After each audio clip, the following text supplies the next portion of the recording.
In the heart of Appalachia, you'll find there is a community of foster care and adoption that can be both familiar and unfamiliar to the world beyond the coalfields. Through in-depth interviews with adoptees, I was 3 days old when I was officially adopted. 2 days old. 15. It's 2 years old. I came home forever on July 16, 2018. authors, I did a book called Fall or Fly. I wanted to share the story of all these caregivers. social workers, I was a social worker for 25 years. The last 23 years. I think I'm now in my 42nd year. a trauma therapist, I've been working in the field of therapy for a very long time, probably 30 years. mothers who place their children for adoption, I was 16 years old when I placed Jaden up for adoption. I was 20 years old when I gave my child up for adoption. foster care and adoptive parents, We have adopted 5 kids in foster care. I'm the legal guardian. We became a family when Malin was 2. We adopted Jaden when she was 2 days old. We are adopting our 9-year-old daughter, Molly, through foster care. a unique and honest look into the different ways families are made is painted amidst the beautiful backdrop of the Appalachian Mountains. While these personal journeys are isolated to rural America, there are universal truths and emotions that people experience and feel as they navigate the world of foster care and adoption. The voices from Appalachia will resonate with others around the country and beyond. There is a connecting thread of hope, inspiration, resilience, and love. First time I remember feeling unconditional love was with my dad. Join them through their hardships and their triumphs, and go beyond biological.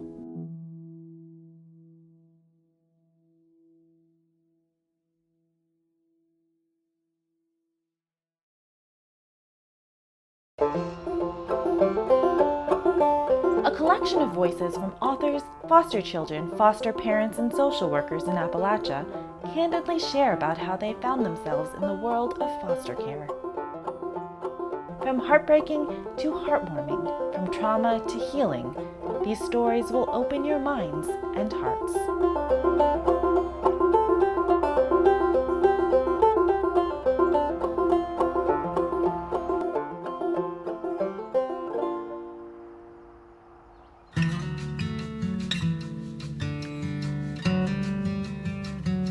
My name is Wendy Welch, and I run the Graduate Medical Education Consortium here in Southwest Virginia. I also own a bookstore, and every once in a while I get a funny notion to write a book. I did a book called Fall or Fly, the strangely hopeful story of foster care and adoption in Appalachia. My husband and I had always talked about how someday we would open a bookstore, but someday had never had any real timeline to it until the day we moved to a small town and saw this beautiful big old house, and we looked at each other and said, that is the bookstore that we were going to run someday, and someday is now. And so we settled in and created a bookstore in a town of 5,000 people, and 11 years later, we're still here telling our story. My name is Ken, and I'm the pastor of the Norton United Methodist Church in Virginia. I work in behavioral health field and in the foster care adoption field. A few years back, Wendy brought to us a storytelling circle, and the purpose of this storytelling event was to help increase people's awareness of the need for screening and the need for good education about treatment of cancer. And it came to mind that perhaps an event like Wendy's storytelling conference might be a helpful thing for foster parents or for persons thinking about foster care. I used to be a full-time storyteller, and I used to be on the boards of the Scottish and the US storytelling organizations and work a lot with professionals. And over and over, I was beginning to see the practical applications of using storytelling in healing practices. The whole topic of foster care and adoption is something people are uncomfortable with talking about. They don't have a good awareness, so there's some stigma attached to foster care and adoption. It's very similar to the stigma that we have with mental illness or substance abuse or suicide. Those are topics that are difficult for people to talk about and handle. After the Cancer Storytelling Circle project was all done, he basically emailed me and said, could you do that with foster parents? I said, probably not, because of all the HIPAA laws and all the other, the secrecy that surrounds being a foster parent. How would we do that? And he said, well, let's think about how we can shape this. So we came up with the idea of doing a blog, because a blog is anonymous. We called it a storytelling project, and she was collecting some stories. We decided that the upcoming Appalachian Studies Association conference being so close to us, we decided that the best thing to do would be to launch the blog there. And just a couple of nights before, my phone rang, and this woman with a South African accent says, I have read what you're doing with this blog on foster care and adoption stories. Is there a book associated with this project? Now, I had to laugh because the pastor, the first thing he wanted to do when we got this group together was he wanted to produce a book. So when the South African accent on the phone said, if there's not a book associated with the project, would you like there to be? The only thing I could think was that the pastor had called in his God card and prayed for this book to happen. So I told her that I would check, but I thought that would be fine. And then I called up the pastor and said, that's really cheating, dude. That is so totally cheating to pray your way into a book deal. But he was pretty happy about it. The book wasn't directly related to our project. It was, I like to think, inspired or originated in the post-adoption project. I got in trouble because I skipped school because I wasn't really having much fun things to do, and my consequence for skipping school and not having many fun things to do was to sign up for a class. So I took a class on making jewelry. I started liking it like the first day. I did this at my school, and I just found an image and it cut it into a piece of wood, and I made it for Jimmy. My name is Jimmy. I'm a professor of English, teach English teachers. I'm the legal guardian of Gabe, along with my wife, Laurel. I'm Gabe. I'm 16, and I first went to foster care when I was 18 months. Laurel and Jimmy were my foster parents from then, and then I went back and forth between my biological family and them. When the social workers called us up, hours before and said, we're bringing the kid by. And my wife couldn't be here, so I was the only one here. And they just handed him off to me. And I think we needed to bond right at that moment. I consider Jimmy like a second dad to me. The fact that he was the first person I saw when I came to this house, and the first thing he did was play with me, I think. That really helped me feel normal in this house. So when I started writing Fall or Fly, I thought, oh, this is going to be so interesting, because my PhD is in ethnography, which is folklore. So you spend a lot of time going out and listening to people's stories and then writing academic papers about them. And I had also been a journalist, so I really, really enjoy listening to other people's stories and then putting them back together the way people want them told. So Fall or Fly, I thought, was going to be fun. We started with the social workers, and they were the bulk of the people that I talked to. And once they knew everyone in Fall or Fly has a pseudonym, they blew like volcanoes. They had so much to say. And they started in a pattern that's familiar to any journalist who does this kind of work. They started with the negatives, and they talked for a long time about everything that was wrong. And then the story started to turn to kind of a, but this has got some hopeful parts to it. And they moved from their tragedies and angers and failures to their triumphs and hopes and plans. My name is Carol Ingram Moore. I'm retired, living in the Manchego Mountains of far southwest Virginia. I was a social worker and an educator. I'm Roberta, and I was a social worker in child welfare for 25 years. I have adopted 2 children from the child welfare system. I grew up in Western Pennsylvania and attended undergraduate there, and then I came to the mountains of North Carolina to attend graduate school. My name is Kay Weitzman. I'm originally from Eastern Kentucky. I've been a social worker, LCSW, probably the last 23 years. And that's how I became acquainted with the foster care system here in Southwest Virginia.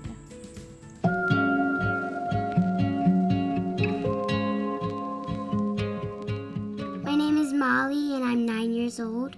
I came home forever on July 16, 2018. My name is Katie. I am 30 years old and I stay at home and take care of our 9-year-old daughter, Molly, who we are adopting through foster care. My name is David. I'm 35 years old. I've been in the Army for 11 years now, and I work. See, I'm bad at this already. Good. I think we cut everything. We met back in 2008. We were both on active duty military. We met at a bar. He was with his friends and I just was hanging out with some of my friends. And we ended up talking, and you dared me to ride a bull. And if I fell off, I had to give him a kiss, and if I stayed on, he would have to kiss me. I stayed on, so he had to kiss me. And a week later we were dating, and 6 months later we got married. And we've been married, it'll be 10 years in September. My real mom, well, that's the one that didn't really feed me a lot. And then my second one was my nanny. She also didn't feed me. The third one was because I split up because of my behavior and because my behavior towards my brother. It wasn't bad, it was just that we would get each other in trouble. And the last one is because they didn't want me no more. The system works for the little ones who are easier to find placements for, who are easier to find adoptive families, and who tend to be able to transition into their new lives. But for the older children who have come out with significant trauma and are harder to love, the system has failed them, and they get moved from placement to placement because people don't understand what they need or they can't give them what they need. And I think sometimes the system just puts more trauma on them. You want to talk about how you felt when Dakota was adopted, not you? I was about 8 or 7. You would have been 7 when Dakota was adopted. Okay. He was 6, you were 7. When the other family took Dakota instead of me, I felt very sad and frustrated. That was her brother. The group home that I was living in had another few children, which were girls. All of them in the house was older than me. They were kind of mean to me. Molly was 2.5 when she came into care for the first time. She was placed into care due to neglect and suspicion of abuse. Her mom was young when she had her and wasn't able to take care of her. She was also around people that she necessarily shouldn't have been around, and around some situations that most people would not have put a small child around, and just was kind of in danger. She was also not being fed, was another one of the really big reasons, hence why she's so small now. The parental rights were terminated when she was 4.5, and so she's been in care for 4.5 years as a child that is eligible for adoption. We are the 8th move that she's had.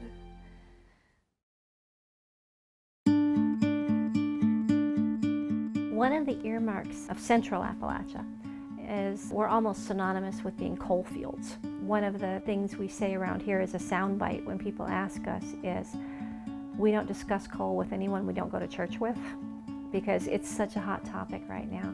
I started coin collecting actually in 7th grade because of my science teacher. He wanted us to do something with pennies, and then he told us what the most expensive penny was. And I was like, I don't know, aren't all pennies 1 cent? And he was like, no. There's my coin album. These 4 down here, which are more Appalachian, they're coal scripts. So in the coal mines, they would pay the miners in coal script, which they were only able to use in the mining company that they worked for owned. They didn't get actual money, so it was basically worthless. They were getting paid worthless, and they jacked up the prices really high. The extraction industries that arrive in places that are rural, it forms a different kind of poverty than inner city poverty, but in rural areas you get extraction colonization. People come in, they buy the timber, they buy the coal, they buy the uranium, and they hire people at good wages to get it out. But they don't build schools or hospitals or roads beyond what they need. We actually have an example here in town called the Dummy Line, because it's a railroad that was built to go back to where the coal mining was done and just spur back out. It doesn't go anywhere that passengers could go. The sole purpose of that track was to get the coal. This one says 1950. So it was really like I guess just the height of coal mining, when all the miners were going to Appalachia before they went to Ohio or wherever after the coal mines shut down and stuff. We don't recognize ourselves as victims in the sense that we want people to feel sorry for us or give us handouts, but we really get mad when people talk about it's your own fault, because a lot of what we had going for us was taken from us with nothing being left in place except the people who worked there got good wages while it was going. There's no infrastructure in that colonization system. That lack of infrastructure has bloomed into a desert, if you like. Instead of planting a garden that reseeded itself, they took out what they wanted and left behind literally nothing. That's very hard to explain to people because it was in the 50s and 60s and 70s that would have taken place. It's like, well, what are you doing now? You know, so what? That was so long ago. Yeah, but our grandchildren are still bearing the effects of that. So it's very difficult to stay in Appalachia and have a professional career if you're not in nursing or education or the prison industry. And that leads to 2 things. It leads to high unemployment, but it also leads to a donut hole in your population. The people who turn 18 to 24, they might go to college here, but then they're going to leave and they're going to get jobs somewhere else. And then when they retire in their 50s and 60s, they're going to come back here.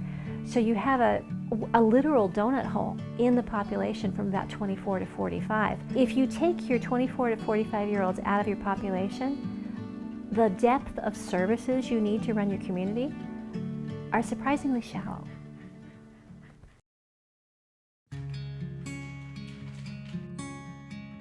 I heard stories that when I first went to them, I was scared of Laurel. Eventually, I'd get closer to her and she would take me down to the creek and she'd pretend to be a horse, and she'd splash around in the water, and it made me laugh and all.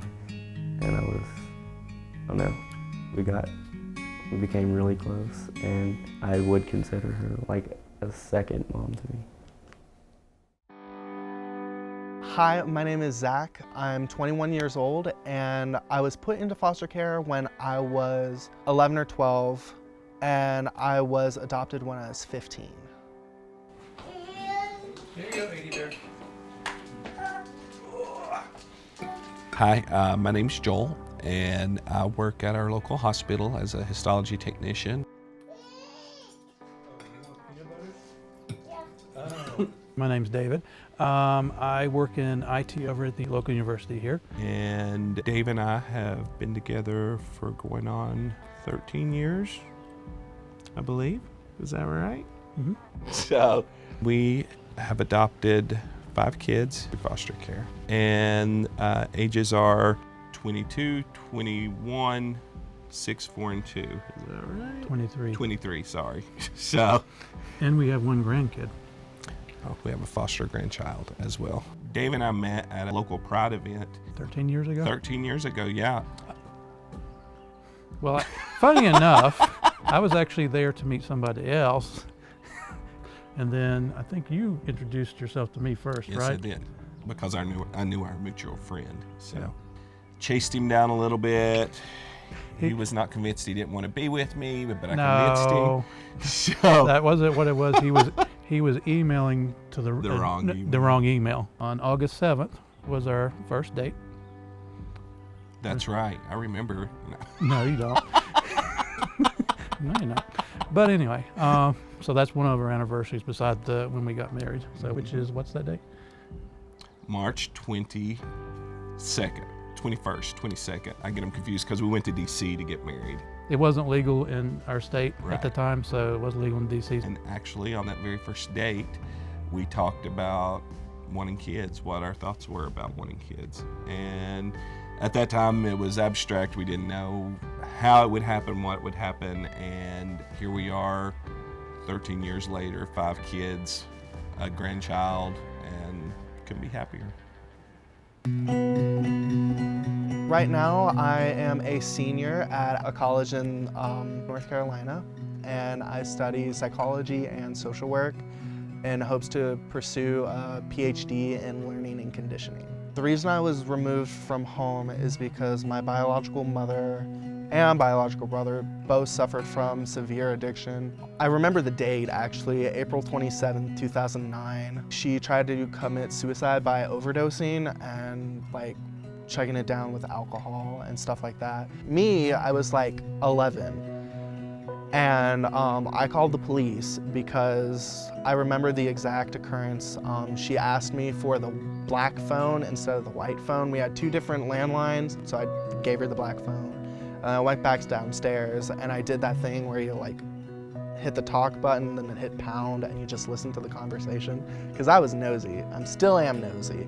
But getting back to the story, I remember her talking to her therapist. She called her therapist and said she's not coming back for any more therapy sessions, that she's going to be sleeping for a long time. So I kind of understood or had a kind of intuition of what that was. So I called the police and she was taken to the hospital, got her stomach pumped, and then the next day I was put into foster care. 40 years or so ago, we saw families who were financially unable to care for a child, and that may have been the primary reason for placement in a foster care setting. It used to be in the 80s and early 90s that children were turned in for social care by their teachers. They saw bruises, they saw neglect, they saw trouble, and they could see it in the kids. And at this point, what we're seeing, the primary issue is particularly opioid substance abuse. Now it's police who are doing drug raids, and they call social workers to ride with them, or they get in the middle of a drug-induced situation and they find out that there's a kid in danger and they call the social workers. In this community, we see a lot of substance abuse, there's domestic violence, and there is mental health issues, so they all are very interwoven. I think in our area, one of the main reasons, well, 2 pretty big reasons. One is substance abuse and the other is just poverty. There's sort of this misconception that because a family's poor, they can't parent their children, and that's really not the case. At least my experience is that there's a lot of support to try to help that family provide for their children if they're open to receiving services. People have a lot of children and not always jobs or 2 parents to work and feed the kids, and a lot of times that's a a case for removal. And you know, it's a little bit of that snowball effect is what I see, that things start to get worse and worse. So you've got parents who maybe are maintaining, sort of living paycheck to paycheck, and someone loses their job and then they become depressed and then they turn to substances and then things snowball from there. Substance abuse is so prevalent in our part of the world here. And there's a lot of different arguments about why. Begin to see an increase in Oxycontin, drug abuse, and the foster care system was becoming overwhelmed with a large number of children. And that's definitely becoming prevalent everywhere. I know that there have been an increasing number of infants that are coming in to care because of that. Carolyn came into care due to drugs and neglect. She came to stay with when she was 18 months. And so that was our first really, really young child that we had. Really, really young child. So Roberta calls us. It's a couple of weeks before Christmas. Roberta's our social worker. I was just all excited because I was like, oh, we're gonna have a little baby Christmas time. So she was covered head to toe in scabies. It was so bad. It was in her hair. It was on her skin. It was everything. So she literally come to us. You know, the kids come to us with trash bags. She came to us with the clothes on her back, which we were told to burn as soon as we got to our house. Or throw them away. Or throw them away. So I've got this beautiful little blonde-haired, blue-eyed girl, and I've called Dave, and I'm like, Dave, go to Walmart, pick up whatever you've got to pick up so we can take care of this child. 2.5 to 3 hours later, he's coming home, and I'm sitting here with this baby because I don't want to get her off my lap because I'm like, she has bugs, and I don't want bugs at my house. And she's just looking at me with these beautiful blue eyes, and she's completely fine with it. We didn't have anything that we needed for that age, because what we were dealing with before was teenagers. So you don't need like diapers and all the other things that go with it. So we didn't have a crib, we didn't have any car seats or anything. So that's why it took me a little while, because I think I tried to get prepared for everything. Everything, and I'm just like, hurry, hurry. I'm like, I'm coming. When we got Carolyn, I was in high school, and I remember coming home and seeing this little girl just in the house, and I was like, there's a little girl here. Does everyone know that there's a little girl here? And at first it was like weird adjusting. It was a running joke with the dads that I was gonna be the only boy and I was gonna be the only one. But that wasn't because I was selfish that I wanted to be an only child. It was because I was afraid that I wasn't gonna be a good big brother, like how my biological brother wasn't the best brother. I was afraid that I wasn't gonna be a good brother for them. So I had a lot of fear towards that. And I hope I'm doing a good job. I think I'm doing a good job as being a big brother. We were seeing an opioid epidemic in our own area maybe 10 years before it was recognized as an issue on the national scene. I heard a brilliant discussion of this at the Appalachian Regional Commission meeting in Pittsburgh, where one of the commissioners said, Appalachia is the canary down the mine shaft. What happens to the rest of America happens to us first. The year that the opioid crisis began to impact foster care in our region would clearly have been around 1990 to 1995. By the time people see what the foster care opioid-driven crisis is doing, it's going to be because they're in it, not because they saw an example in Appalachia. It's like the crack addiction in the 70s and 80s, and the African American community was burning and knew what was happening to them, appealed for help, very articulate, well thought out arguments. Nobody listened. Now you look at the opioids and how it mirrors the crack epidemic, and America owes a huge apology to the African American community over the crack epidemic, but we're going to pay for it because karma has come back in the shape of the opioids, and our inability to form any realistic policy because we didn't draw on the lessons from the people who knew what was happening. I would talk to some psychologists. We're in more trouble than we know. Carolyn and Leah are biological siblings from both father and mother. And Leah was different. So biological mother found out she was pregnant while she was in jail. So Leah actually got a very good start to life because when she was in jail, she wasn't using, so she was in jail, then had to go to rehab, and then they call us and they're saying, you know, be prepared, you're going to have to take this baby. And we're like, no, we're good. We've got Carolyn, we'll take care of her, we'll figure it out. And so Leah did go into another home when she was, I think, like 2 months. And it didn't work out at that home. And so they called us again. And I was like, well, how can you say no? It's our biological sister, how can you say no? I remember Dave and Joel with Leah, the youngest sister. They were hesitant about getting her. They were like, we are not sure if we should or not. And they asked for my opinion, like they have with every child. And I was like, yes, take her. She shouldn't be separated from Carolyn, like take her. So we talked, again, we talked. And so we decided we would go ahead and bring her in the fold.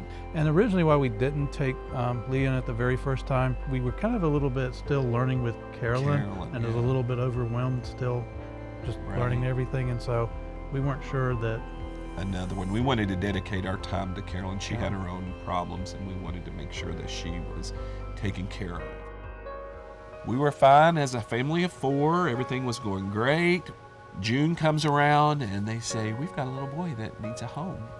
And Dave was absolutely not. Our house is chaos. And I was like, well, he doesn't have anywhere to go.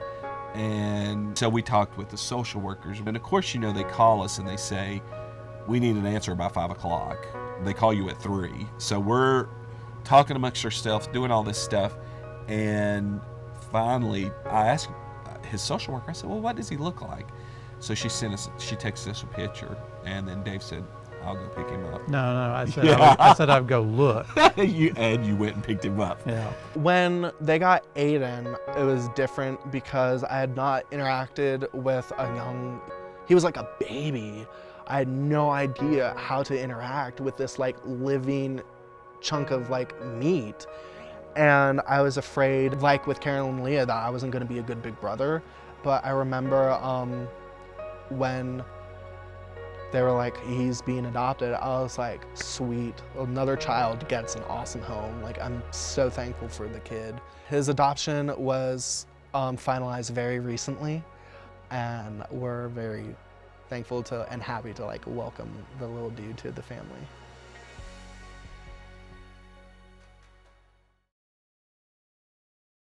In 1999, I became director of a community-based program called Kinship, and became aware of how many people in this nation, or grandparents or other relatives, were raising grandchildren. And they're raising children for a lot of the same reason that the foster parents are raising the children. They weren't getting paid money for the system. Kinship care providers touched a part of me that not a lot of folks I've worked with in the past had. So I began writing a book. It took me 16 years to finish this story. And I wanted to share the story of all these powerful, caring caregivers with the world. So it took a long time. The story is about a grandmother from North Carolina who her daughter goes off in the middle of the night. And in reality, that does happen. A lot of the information from that book was created from parents who left their children for one reason or another.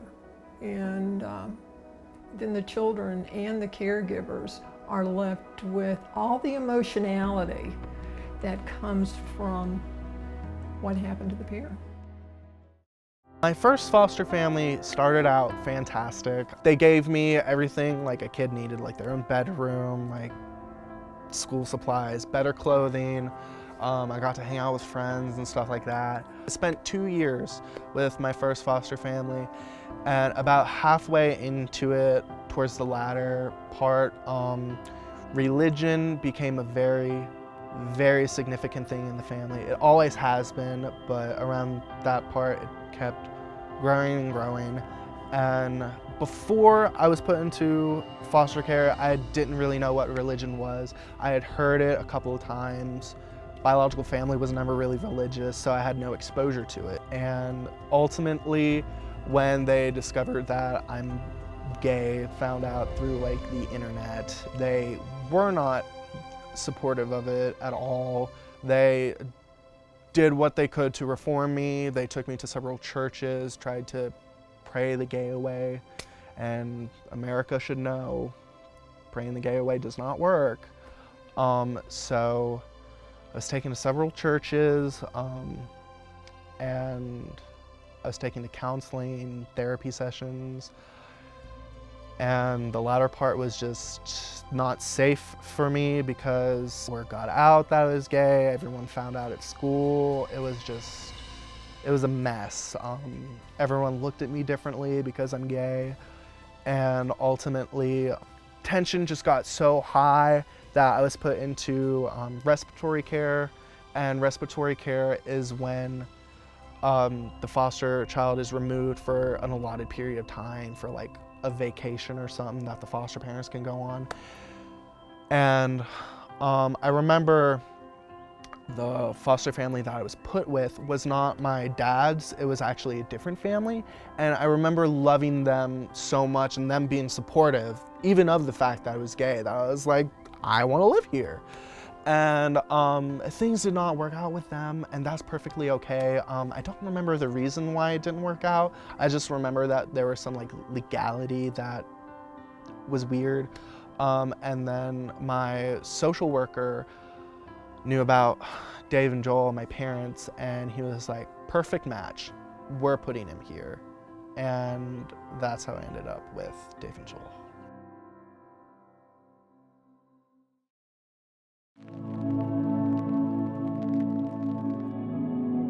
Jules Alvarado is known throughout the world for her work with persons who have experienced trauma. Her kind, warm, and patient approach to a difficult subject is unique. We welcome you and thank you for being with us today. So hello everybody, my name is Jules. I'm Jules Alvarado, and I consider myself a peace consultant. I teach people how to be kind and loving and compassionate and caring. Why are we called to serve? What is it about us individually that has this calling to serve wounded others? Why not fold clothes in a department store? Why not work as a teller in a bank? There are a lot of things we could do to make more money with a lot less stress than what those of us in this room do.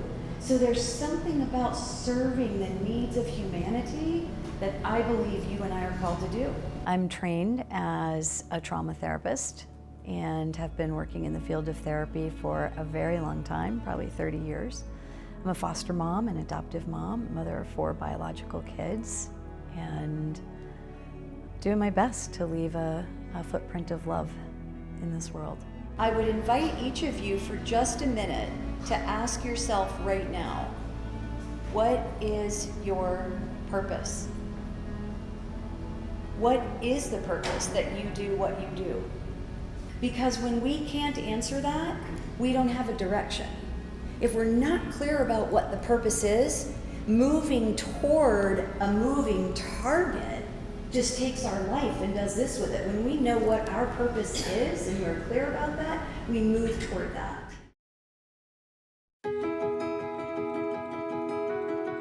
Moving into this, I think when Laurel first said to me, could we be foster parents, I was a bit unsure like how she visualized being a foster parent. I thought, okay, we're gonna have a kid come in for 2 weeks here and take care of them and be nice to them, and then we're going to hand them off, and it's going to be a transition sort of period. If it were up to me, I think, which it wasn't in any case, I probably would have said, give me a kid and let's just adopt him and take care of him for the rest of our lives there. And, but it wasn't that easy.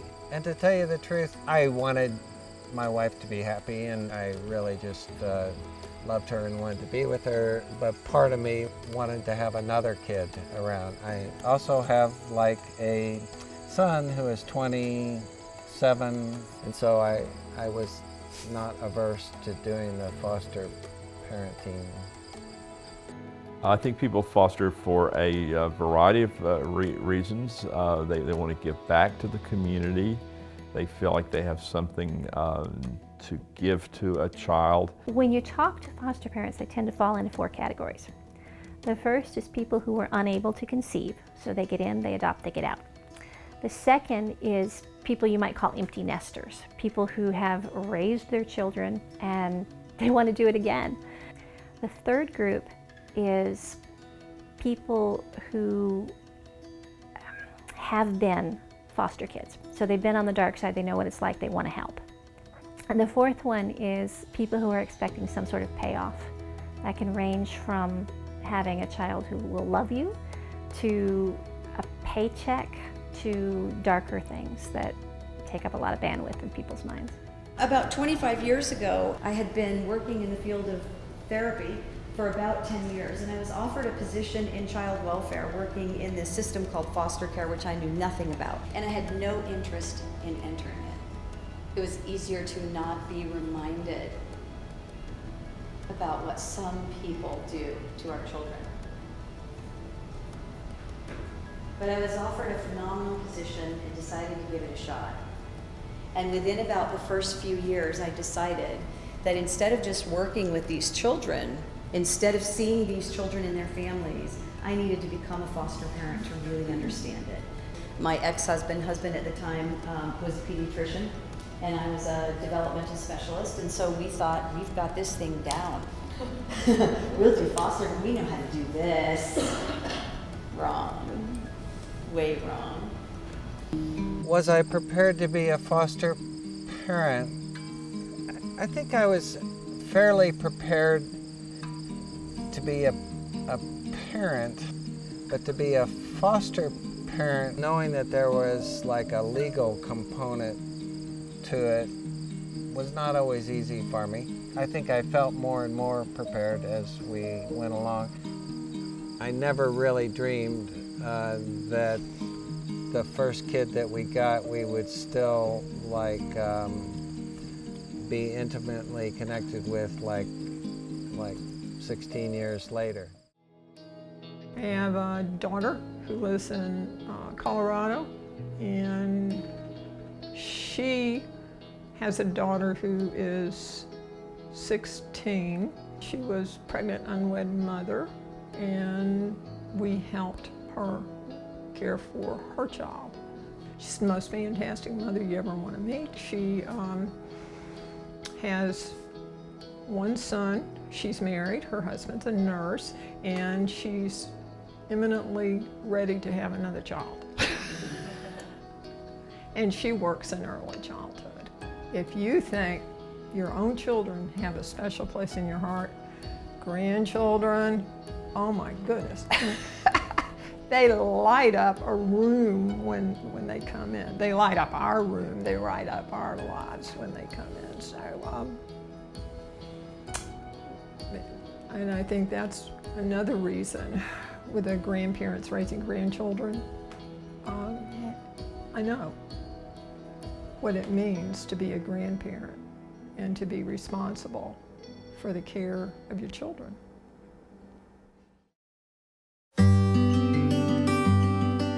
We decided to add to our family back in Colorado, I would say, which is 2010. We were stationed there for a while. Unfortunately, though, I started going through some pretty serious health issues that needed to be addressed, and that postponed it. And we had always really talked about adoption. We'd occasionally had talked about having biological children, but I'd been part of the system When I was a child, especially during my teenage years, experienced physical abuse, verbal abuse, psychological abuse, emotional abuse, neglect. My mom died at 41 of breast cancer. She was diagnosed when she was pregnant with me. I decided that I really wanted to foster. Probably in college, I was getting my degree in psychology, and I started to learn more about foster and adoption and kind of inquiring about it a lot more.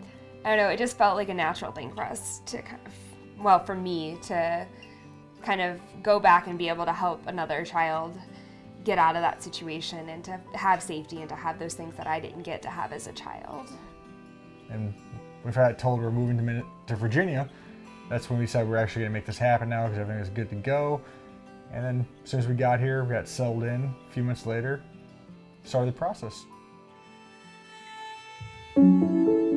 I think I'm now in my 42nd year of professional work. A lot of what I do is supervise and do program development and work with staff who are delivering direct services to persons and who are helping families and children make the best possible adjustment in life. I came up with a spiritual heritage and was interested in doing some religious vocation and happened to meet someone who was a clinical social worker, and I was so intrigued by the work they were doing and how effective it was with persons that I decided to pursue a degree in social work.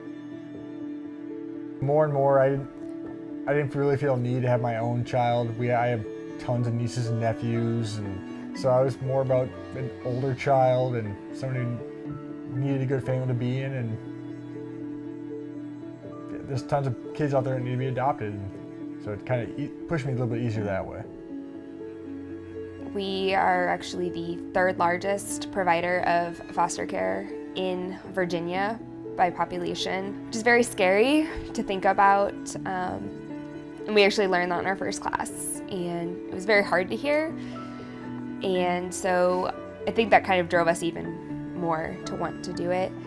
But we just got into the classes right away. The social workers in our county were really helpful and very easy to work with. Initially, what led me to my career was a desire to serve others. But I quickly realized that what led me to my career was my own need for healing. My purpose is to become a conduit to healing for every person who I come into contact with. That is my purpose. To be for someone what I did not have when I was a child and I needed it. As I was helping others bring healing and restoration into their own, I began to recognize this ache for my own and how that was connected to growing up in a family where abuse was also happening, but a secret. And like many families where there's incest, it's a family that is highly functioning on the outside, well known, very well established and known in our community. Yet we were living this life behind closed doors that no one knew about. And so, of course, I couldn't let anybody know about it. And I carried that into my desire to help others tell their story. I would much rather help a child that's older that is going to have a more difficult time finding a family and having a home than babies.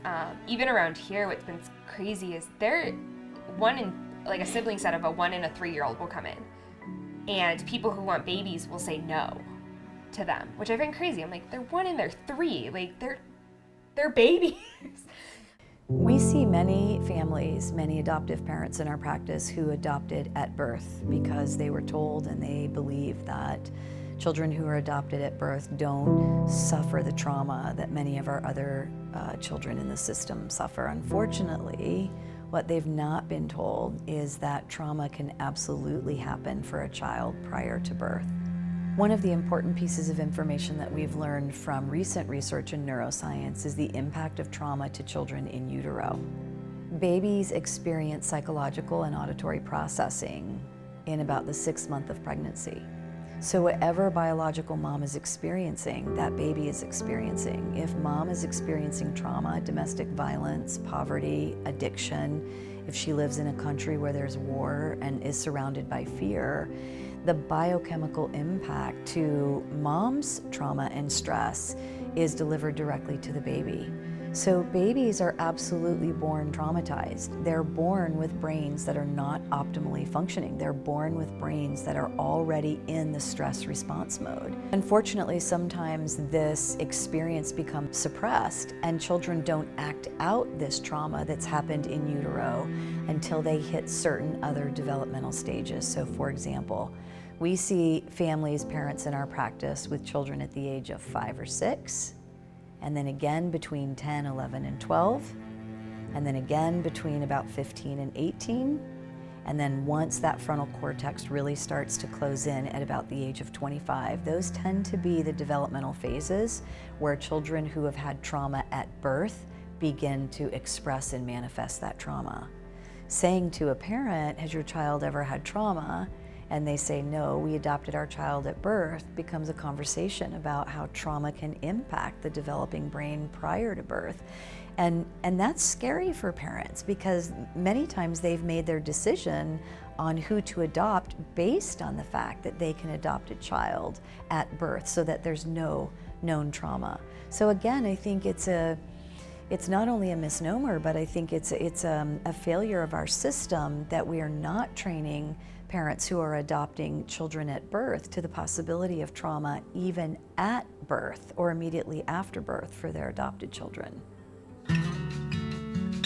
You know, I have seen everything from I want a playmate for my child to I have had families inquire who have lost children and are wanting to be able to be a parent in a different role, that it was maybe too painful to have their own, but they're wanting to parent in a different role, to people who really feel like this is their calling, that this is their mission, is to support and love these children, to really people just recognizing there's a need and wanting to help. So it kind of goes from really incredible true intentions to maybe a little bit self-serving for some people. And you know, part of what we had to do was weed out the people who maybe did not have the emotional capability to go down this path because it can be difficult. And you know, we always used to say that, you know, the mantra is do no harm. And so being able to be emotionally healthy is really critical for somebody who is going to take care of these children, because they are wonderful and amazing, but they can also be very challenging. There's so many ways now that you can start a family, and we just really weren't sure which route we wanted to go. So at first we were going to do the open adoption route, and so we went through the classes, we paid the money, and we did that for 2 to 3 years, and we would get nibbles. You know, with the open adoption, the biological parent chooses you, and you go through the process that way. And it was just getting to where, you know, I was getting older. We started this process later. For me, it kind of got frustrating because it seemed like the adoption agency was not really... They were about their money. They were about their money, but not about, you know, actually getting the process going and stuff like that. Since I was really very young, I always just felt passionate about helping people and seeing kind of the inequity in people's lives and wanting to find a way to balance that a little bit. And really just feeling passionate that every child deserved to feel safe and loved and have the opportunities that they should have. A friend of mine at my work, her husband is over DSS here in our county, our local Department of Social Services. And so she said, why don't we try out foster care? And we talked to him, and that's how we got started, took the MAP class, and then got started in foster care. And we were a little worried too about being gay because we were the only gay couple that had ever went through the foster program. So there was a lesbian couple a couple of years ahead of us. So, you know, we were nervous, they were nervous, but it all worked out in the end. I have a lot of family who have a lot of depression and an incredible amount of friends and family who have substance abuse issues. And basically I wanted to be able to bring something back that would help that problem. I think Eastern Kentucky and Southwest Virginia are both really underserved. I had kind of had a personal experience with foster adoption. My mom and dad were foster parents, and my sister was in foster care, and they adopted her when she was 11. So. Many years ago, in the 60s, women didn't really have a lot of choices for what profession they were going to go in. It was going to be teaching, or it's going to be social work. And I chose both. And absolutely love working with people. It just happened that I started 20 years ago talking about not only the therapy I was providing, but the work that I was doing with foster and adoptive children in our home. And one group after another asked me to come speak about it. And I began to educate myself more about it. And lo and behold, 25 years later, I have a full-blown consulting firm. I teach organizations around the world how to be kind, how to be nice, how to use an understanding of how stress diminishes our capacity for compassion and kindness and understanding, both in corporate organizational culture, in family culture, in the public sector, in the private sector. And then I also have a small private practice. I see families and couples and individuals, a lot of adoptive families and adopted children. And I also provide spiritually based healing work. Our local DSS was very supportive. Their outreach was amazing. They come to our house, and Dave and I had questions like, is this even possible? And yes, you can foster. The adoption at that time, only one of us could adopt, so we did go into that knowing that only one could adopt. And that was actually the oddest thing about the whole situation. Yeah. We could foster as a couple, but not adopt as a couple, which that was very it's a very weird Again, change. That was a state law. Yeah, but it had nothing to do with our local DSS. Our local DSS, they really were so amazing to work with.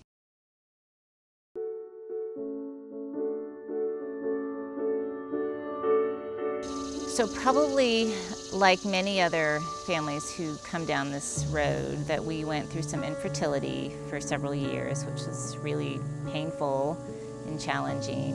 And then we went through several miscarriages and just reached the point where we didn't really want to do anymore. And throughout that, I always knew I wanted to be a mom. I didn't really care what that looked like, and I didn't care how I got there. And thankfully, I had a husband who was equally supportive of that. I went through definitely a grieving process, and it was even twofold because I was working in child welfare and seeing a lot of parents who weren't taking care of their children, and that was really painful. And so I did seek out some counseling to just sort of process some of that grief. I counsel many parents in my private practice who have not been able to conceive and then moved to adoption and then recognized the grief of what was not to be. And as that grief unfolded, they were parenting their child, but through adoption instead of birth. And the complexities of that for every member of the family can be overwhelmingly traumatic. It actually probably wasn't until a little bit later on, when I had my children, to just sort of process some of that grief. And it's hard. I mean, I think it's part of it's letting go of that dream and being able to embrace your new dream or your new vision. You know, grief is a continual journey, and that there are times when you re-grieve. But I also think that that's another place, another area of need in the system that we as a macro system of providers in child welfare could do so much more effective support work around. Asking it. And when parents, potential adoptive parents say, we couldn't conceive, that's why we want to adopt, and we're good with it. that we ask them another question about it, or we ask them a question in a different way. And we continue to provide enough safety for those parents who have not fully grieved not being able to conceive, so that their need to grieve doesn't happen while they're parenting an adopted child. I also think that there are couples that I've worked with who never considered the need to grieve. Grieving what they didn't have, didn't occur to them as something necessary before they adopted. And so introducing this concept of grieving what will never be, grieving what we dreamt of that will never be, at least the way we dreamt of having it, introducing that to parents and giving them a safe place to process that grief with us before they adopt, I think is vital, and we don't do a very good job of that either. So the interview process for Fall or Fly was a real mixed bag of stories that were so intense that I had to figure out a way of dealing with them myself. When you're a storyteller and you hear other people's stories, you give them back. That's what writers do. You push the story out to other people, and that's how you don't let it lay in there and burn inside you, for lack of a better term. Let's not get metaphysical, but stories that don't get told go septic. The first time you tell your story, there is such a release and surrender to that. I was recognizing my need for that as I was helping others do the same. We have encountered experiences where people have come forth and told an adoption story with a great deal of emotion, and it was a very healing and a very positive experience for them to be able to share something that they had held inside for a long time.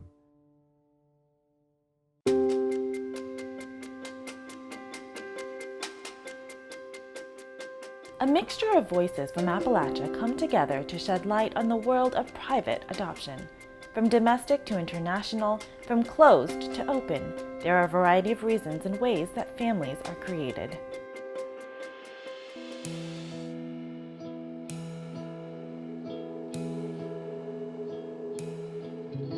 My name is Grace. I am retired, and I was 20 years old when I gave my child up for adoption. I was born and raised in a small town in Southwest Virginia. This was a town where everybody knew everybody else's business. And in 1967, which is when he was born, it was a disgrace for a girl to have a child out of wedlock. My parents were older. They were 40 years old when I was born. So they were elderly already, and they would not be able or probably willing to help with the child. And I wanted the child to have a family that loved him and that would raise him the way I would raise him. My name is Karen, and I work with my husband in insurance, and this is our daughter Jody. I'm Jody, and I work for a nonprofit organization called Fashion and Compassion, where we help women who are coming out of difficult situations such as drug addiction, domestic abuse, homelessness, and what we do is we provide employment opportunity for them that allows them to get back on their feet again. And then also I work for the family business, and I was 16 years old when I placed Jaden up for adoption.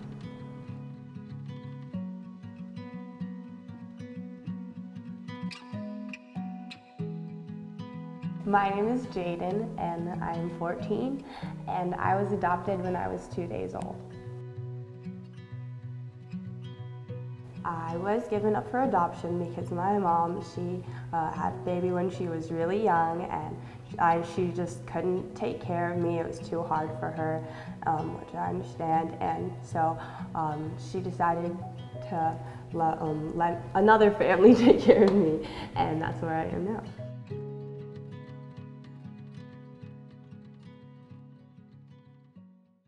This song is called All For You.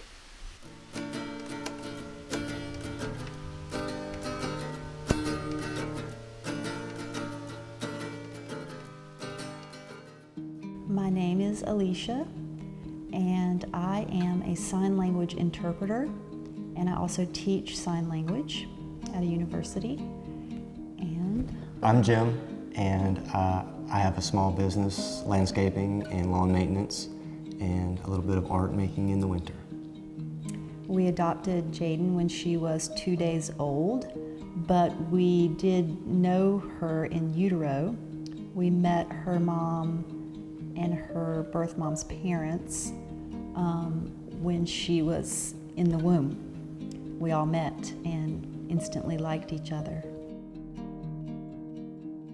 We got married, how many years before? 4. 4 years we were married. And I'm a survivor of stage 3 cancer. That was it was testicular cancer, lymph and lung. So that was my college years. So we went into our marriage knowing that it was certain I couldn't have children. It wasn't a question. So Alicia was okay with that, and we hadn't even really thought of adoption at the time. We just loved each other and knew that we would leap off into it together. And she was the brave one that really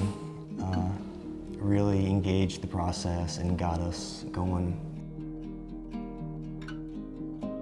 I knew I wanted to be with Jim, whatever that meant.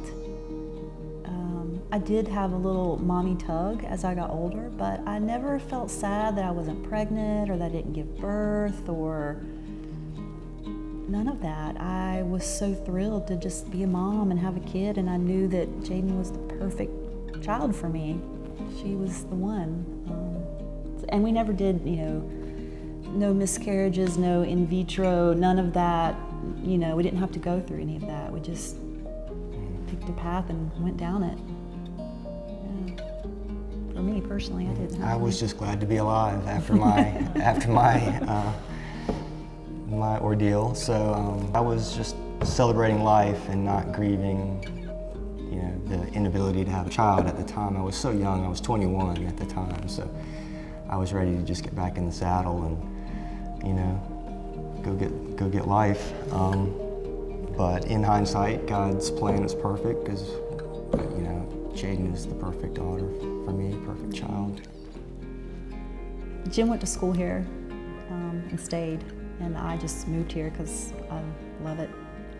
Love mountains, and we both enjoy rock climbing, and we just became friends, really good friends for a while.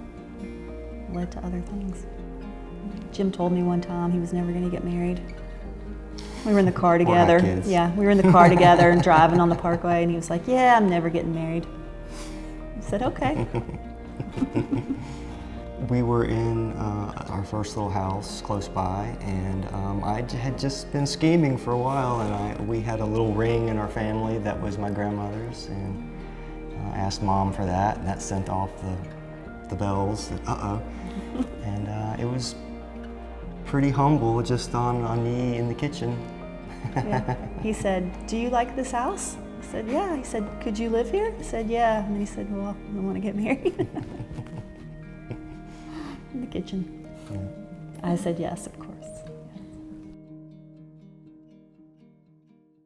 His birth father and I met when we were working at a resort one summer. And it was kind of a summer fling. I would say that we did love each other, but maybe not a deep, deep love. When I found out I was pregnant, we didn't have cell phones. I couldn't even call him because he was in school. He was in Wisconsin, and I was in Virginia in school. And I told him, and he sent me some money, and he wrote a letter, and he said, "I don't want to get married." When he reacted like he did, I guess in a way I wasn't surprised that he felt that way, because we were so far apart. He was trying to get on with life, and I was too, but I felt alone, really alone.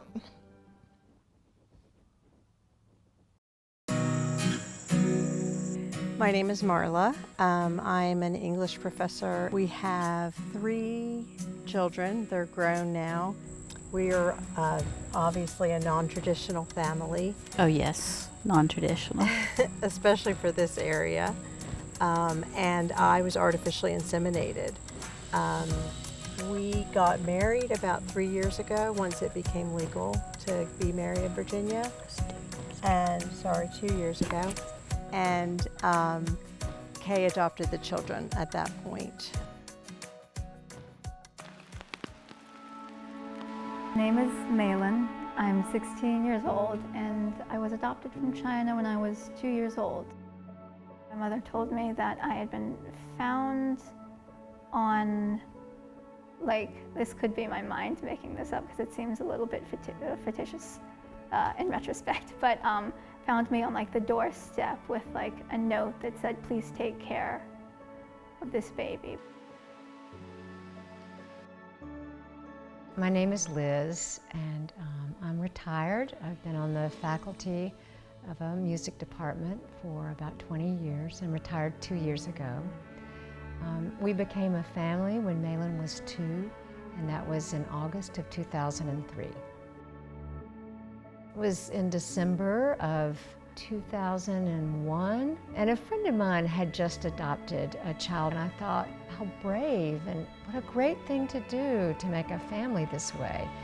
My husband and I were concerned with how many people live in this world at this time, so it was sort of a big foundation in how we were thinking about families. And anyway, I had a dream, and in this dream, a child came to me and said, "Are you my mother?"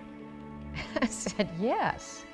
And I woke up, and it was real clear that's what I, as a woman, wanted to do.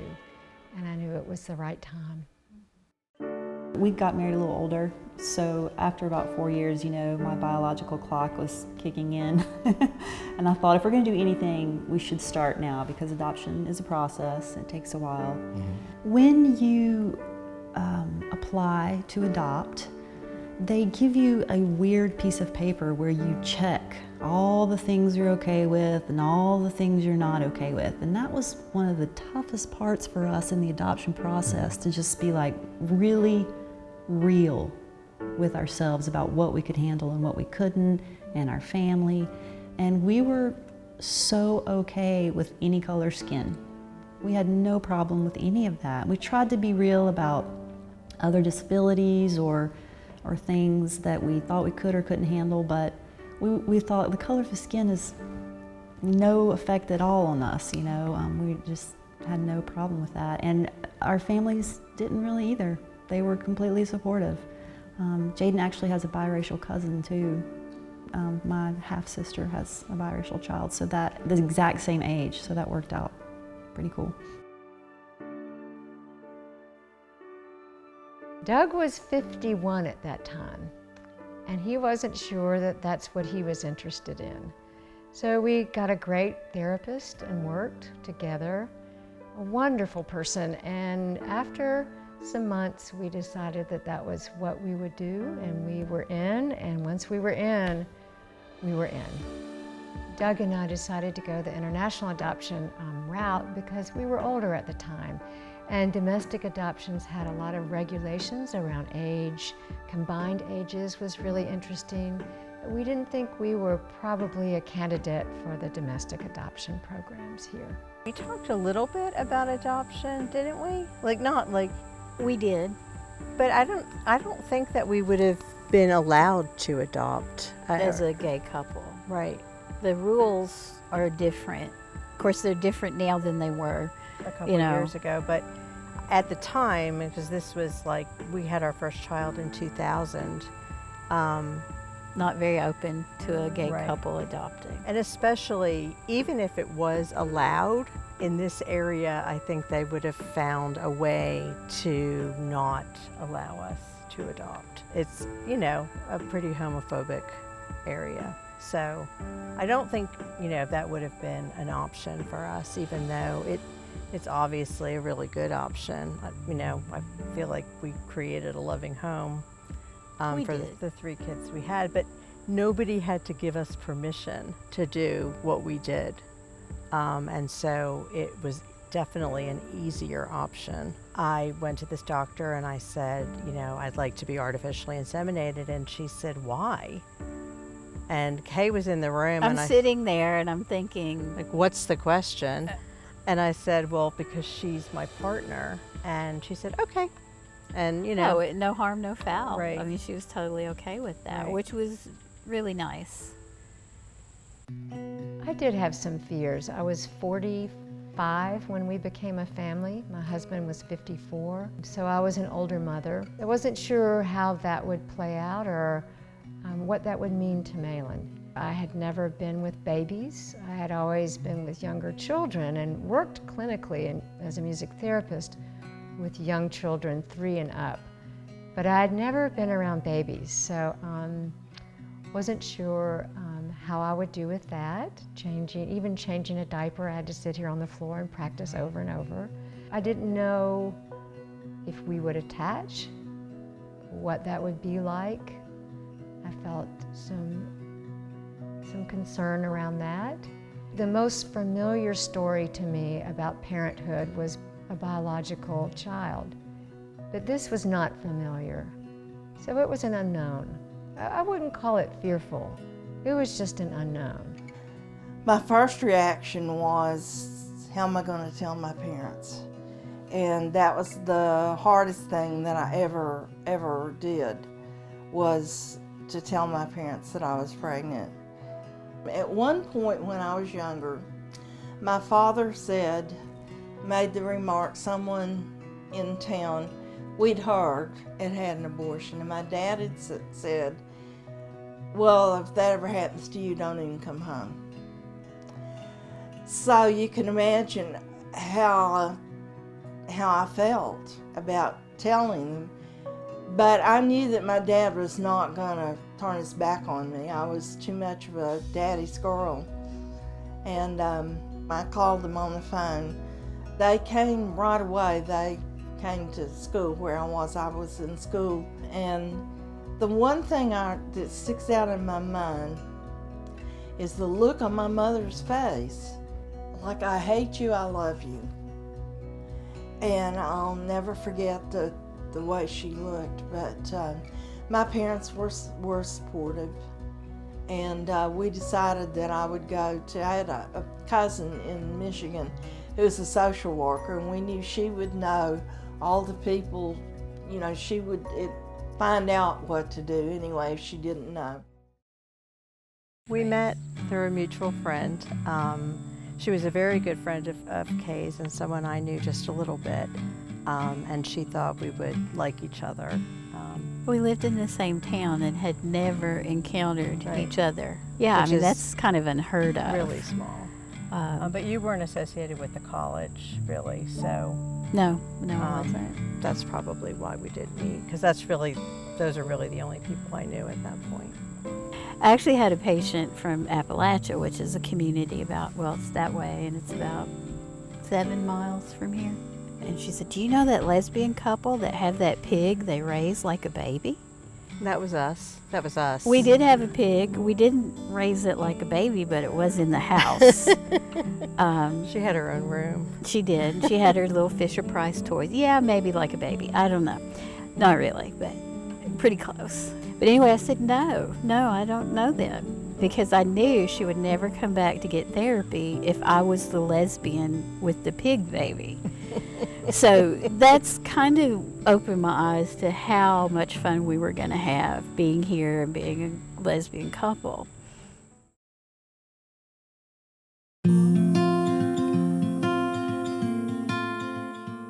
My name is Micah. I'm 23 years old. I was 3 days old when I was officially adopted.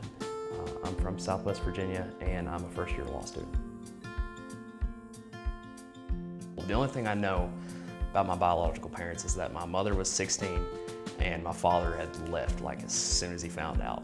So it was a rough situation. I've known my entire life that I was adopted. They were pretty open about that. There's not a day that I can remember not knowing. And it's been pretty obvious too. I mean, both my parents are white and I'm brown, so living in a small town where I'm one of few minorities, it's also pretty obvious. So going from there, I've always known that I'm adopted, and my parents have always given me that option to find out more about my biological parents if I ever wanted to know.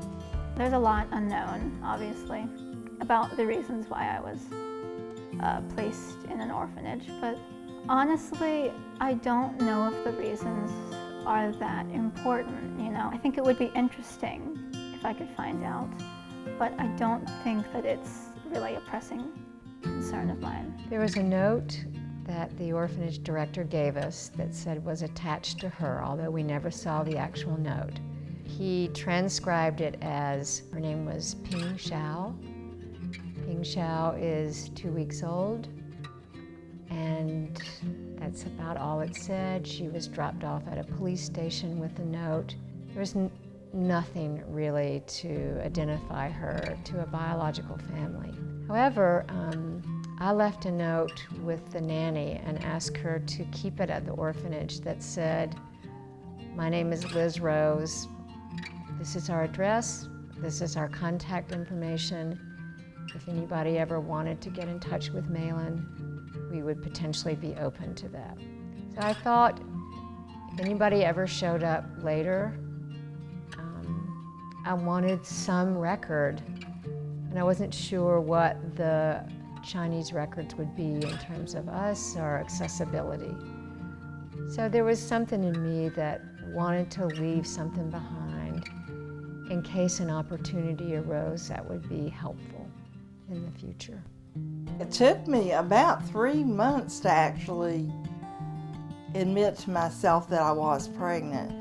As the pregnancy went by, I think it's, at least for me, and I hate to admit this, but it was kind of like I tried to ignore the fact that I was pregnant. And at first I had to. I was in college, and I didn't want people there to know.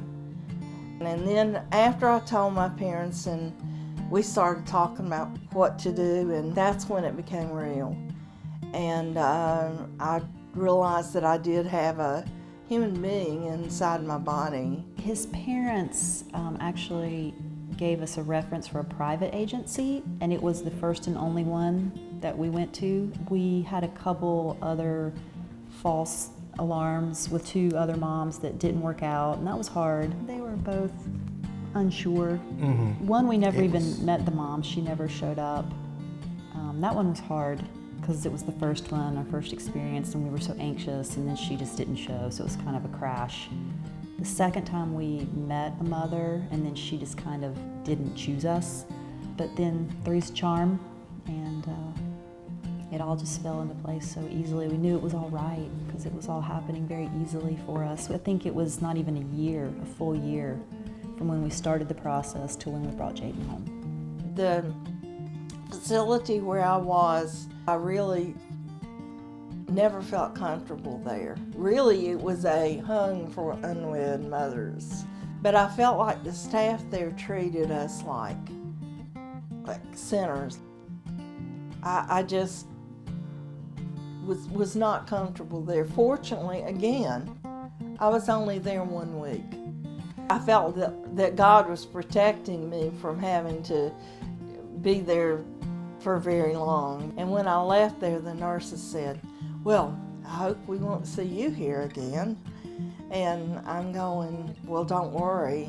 We liked the private agency because the moms were really being counseled and loved, and they had a say in where their child was going. So she really picked us from, books, and so that was assuring. We were matched after about 2 years, and during that entire time, I felt like I was pregnant and carrying a child. It was a very long pregnancy. Right before we had the match, and we had her picture, and we were really ready to go, but the SARS epidemic happened right then. So as we were making our travel plans, we were stopped. And there was a 3-month delay in getting there. So here we had this picture of this beautiful child, and my experience was I really felt like her mother at that time. The subject of abortion didn't exactly come up, but the doctor that I had gone to said, "Well, abortion is illegal,"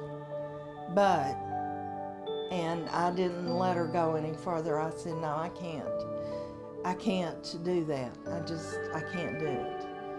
And I'm going to give this baby a chance, and he or she, at that time I didn't know, is going to have a chance at life. China or my impression was that it was really, really big.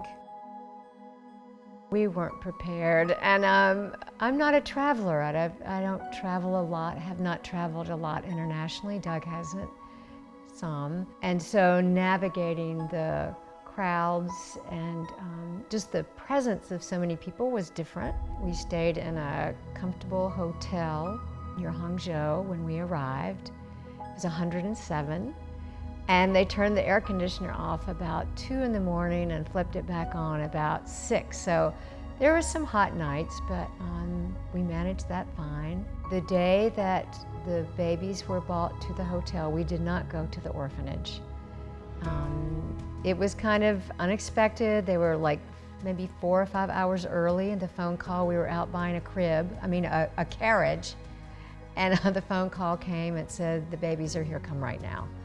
So we were in downtown in the city of Hangzhou. We just ran back to the hotel. So that was a little bit of an exciting moment. And as soon as I walked in to see the nannies and the babies, of course I knew who Malin was, and she got into my arms, and that was really something.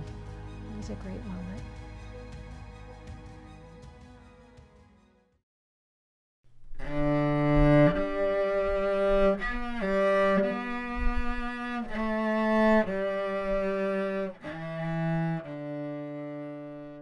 We went through a Christian adoption agency. Basically, I just looked through families, different families, and I came upon Alicia and Jim. They just stuck out to me the most. They had faith, so that was important to me. Love that they were not too far away. We had an appointment to meet Alicia and Jim, and this was the first couple. When I met them, Alicia is just a very soft spoken, very genuine, loving person, and Jim is the same way. It's just their heart just caught me, and I knew right then and there that was it. I didn't need to look any further. We fell in love with them from the start. I think that was the Lord kind of guiding our hearts, making that decision. And that decision too it was all of us. If she had had any reservation, then we would have gone another direction. But so we had to all be in one accord on that.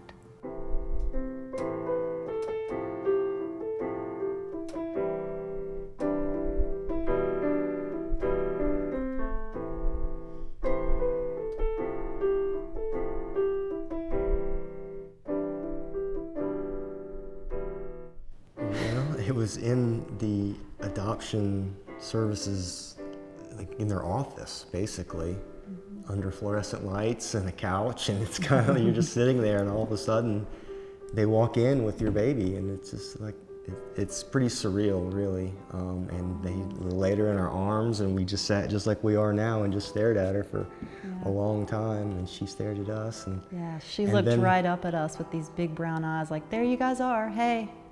Like she was waiting on us. Like, it was so odd. She looked so calm. And then they go outside with you and make sure you've got the baby seat in right, and that's it. You're out of here. Here's some formula for the ride home. Yeah, it's pretty crazy. Yeah. So you're an instant parent. We definitely felt an instant connection and bond with her. We stared into her eyes, and she took us in, and we took her in. Yeah. She was a great baby. She was amazing. She would sleep like 9 hours. Singing right from the get-go. She loved to loud. hear herself. She was and loud. Liked to experiment with her voice. And, yeah. This is a nice song called This Was a Dream. And I know that you knew this was a dream, that I was asleep, but I know that you knew this was a dream, this was a dream. We each chose a name. So her birth mom chose Jaden, and we chose Faith. So she's Jaden Faith. We each chose a name. And we thought we would call her Faith, but when she came home, we were like, she's Jaden. She's 100% Jaden. So that's who she was. So she carries her birth mom's given name. Yes. Chose for her.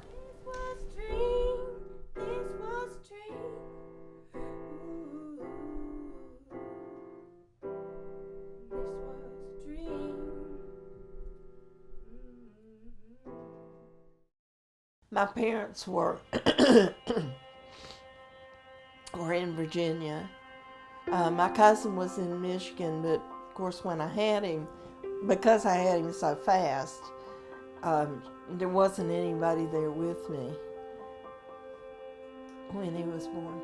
The day the baby left, you could, I think, dress the baby, maybe feed the baby. I didn't want to do that because I didn't want to get that close. But I did ask if I could hold him for a few minutes. So they let me hold him, and he was a really pretty baby. Of course, everybody says that, and I remember telling him that I would see him again one day. I said, we will meet again. And the social worker came, and I remember watching her walk out with him, feeling, just very sad and hopeful for him that everything would be okay.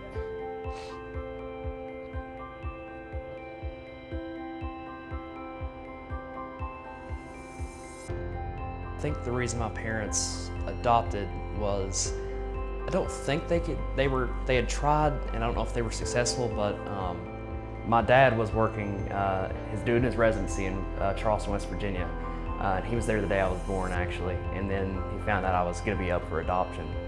I guess he kind of viewed it as a sign, basically. So he called my mom, and he's like, there's a beautiful little brown baby, you know, and they agreed to it, and 3 days later I was theirs. You know, when I left the hospital, I went straight to their house. I didn't go anywhere else. So, I don't know, I guess it's a mixture of both reasons is wise. I think they had maybe struggled at first, I'm not entirely sure, but then while they were trying, I guess they viewed me as kind of like a sign. When you adopt, you have this 7-day period in our state where the birth mother can change her mind.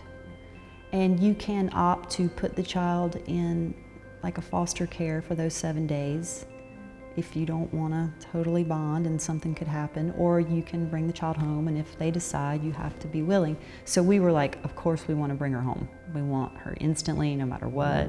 In that 7-day interim, you're doing a lot of heart searching. You're doing a lot of soul searching. We were just in the deciding factor of, does it stay closed or does it stay partial, I think is what it is, and then is it completely open? You have to understand that in that period of time, no matter what you do, it can be painful. Mm-hmm. With Jody only being 16 years old, how does this look moving forward? And will we be okay with that? When we learn that and realize that either one hurts, either one can be painful because we will miss her greatly, we went back to Jim and Alicia and we said we want to be a part of her life. And also realizing that there would be a great void in Jaden's life down the road if we were not all a part of her life. And Jim and Alicia saw that. I think it was like day 5. The agency called us and they had Jaden's family on the phone and they were really sad, and they said, we really want to be in her life, can we do open? We took a day and talked about it. We heard them on the phone too, some, and talked with the agency, and yeah, we definitely prayed and talked, and it was clear. It was clear. That was the right way to go. Yeah. And so within those 7 days, we came to the conclusion that we would not go through an agency and that we would do an open adoption. And you know, from the very beginning, when she was a baby. So we saw her, it was open from a baby.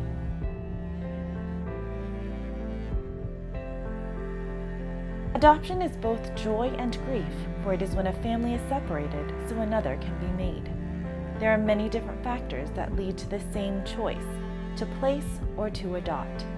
There is great knowledge in gathering all of these experiences to make a better tomorrow for others in the foster care and adoption world.